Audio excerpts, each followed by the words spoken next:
First method that I will be testing today is quite basic spawn camping method, but the item that I will be picking up is not something that many people know of. I will be collecting fish food at the trainer manor. It is an item that is used in the arranged chicken quest. For some reason, it has a surprisingly high value at the GE. I did not even know that it was tradable. This method does not require anything and can be used straight from the tutorial island. I will be picking up the full inventory of the fish food and banking them at the trainer village. But let's start the clock and find out how many fish food I can collect in 1 hour. The item has a 1 minute spawn time, so some hopping is needed. There seem to be some bots picking up the fish food. They are not doing it for the money, but I'm pretty sure that they are doing the arranged chicken quest, which is a heavily budget quest on the free-to-play, as it gives quite many quest points. I hope that the bots do not slow my collecting too much. Also, running to the bank does take some time. Okay, the hour is up and I was able to collect 228 fish food. Let's head to the GE and check out how much they sell for. The daily trade volume them is not that high, but I was able to sell them for 156,000 coins. That was a surprisingly good money-making method. I think that is something that new accounts should do for at least couple inventories, so they can get very easy starting cash.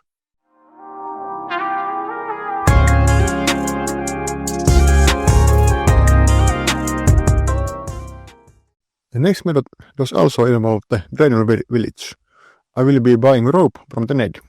He has a stock of 30 rope for 18 GP each, and his house is right next to the bank. So banking takes almost no time at all. The rope is needed in various members' activities, so it has a decent price and daily volume at the GE.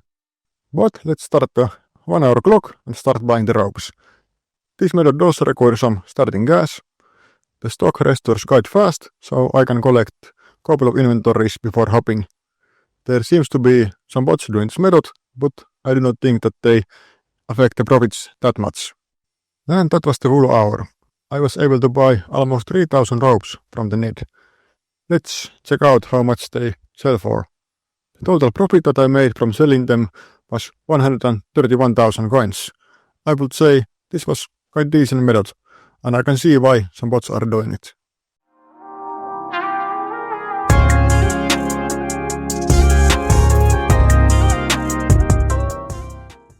The third method of the day will be buying armor from the GE and selling it to the Horvik at Varrock for some profit. As you can see, the GE prices for most of the items is lower than the price that he pays for them. It should be noted that the GE buy limit for these items is 125 in 4 hours, so this method will be difficult to do for full hour. I chose 6 items and bought 125 of each. I will be testing how long it takes to sell them and how much profit I will be able to make in that time. This method does require some starting gas, but for example the bronze plate bodies were only 1 GP each at the GE. But let's start. I will be selling 5 to each world. I noticed that in some worlds that steel plate bodies are already overstocked. That is understandable because it is a much more commonly traded item compared to the rest of the armor that I will be selling. And that did not take long at all, a bit over 10 minutes. Let's go check how much profit did we make. I paid a little over 226,000 for the armor, so the profit was 125,000 coins, which comes to over 750,000 coins an hour. But as I said earlier, this method should not be used for 1 hour because of the buy limits, and there is only a limited amount of free-to-play worlds. But if done, for example, daily, one can easily make a nice amount of money in a short actual playtime, especially if combined with other similar methods.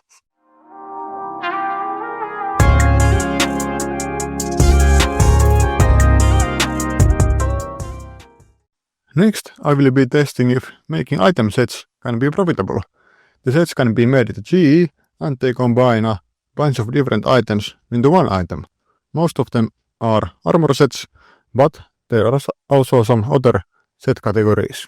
According to the wiki, the profit margin for making sets could be quite high, but selling them might be difficult as they have very low daily volumes as they are feature that is rarely used in the game. Let's start first by making a party headset. I paid total of 97,000 coins for the hats and I was able to make 2,000 coins profit by selling it.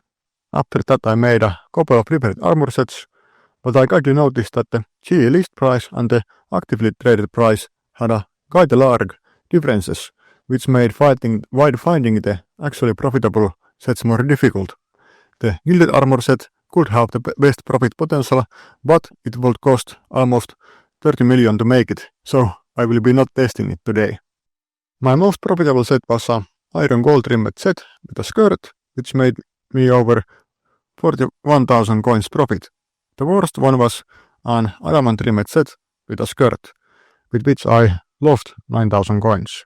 But in the end I was able to make total profit of 99,000 coins by making one party hat set and 7 different armor sets. Making them did not take long at all, but selling some of them took quite a bit of time. If I had been more patient with my trades, I could have probably earned a bit more. I would say that the item sets do have a money-making potential, but in my opinion it's quite similar to the merc hunting. Also, the very low daily volumes and trade limits make them very difficult. Please leave a comment on how do you feel about the item sets as a moneymaker and if you have ever used them yourself.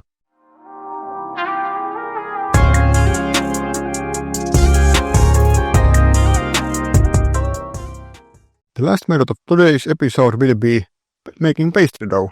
It is used to make various pies and does have quite a high daily volumes at the GE. This method does require some starting cash. For making dough, I need a pot of flour and a bucket of water. There is no cooking level requirement at all, but also it does not give any experience. I bought materials for making 2,400 dough, so let's start the clock and check out how many I can actually make in an hour. Luckily, I do not have to click each one individually, but making one inventory does not take that long. And that was the full hour. I was able to make a bit over 1,800 pastry dough. I had some materials left over, but let's sell everything and find out how much I actually made. It should be noted that the empty buckets and pots also have a decent value in the GE, not only the dough. And the total profit was 114,000. A bit less than I was expecting, but I think that if I had focused a bit more, I could have done a few hundred more dough in the same time. There are better methods that do not require having as much starting cash as this.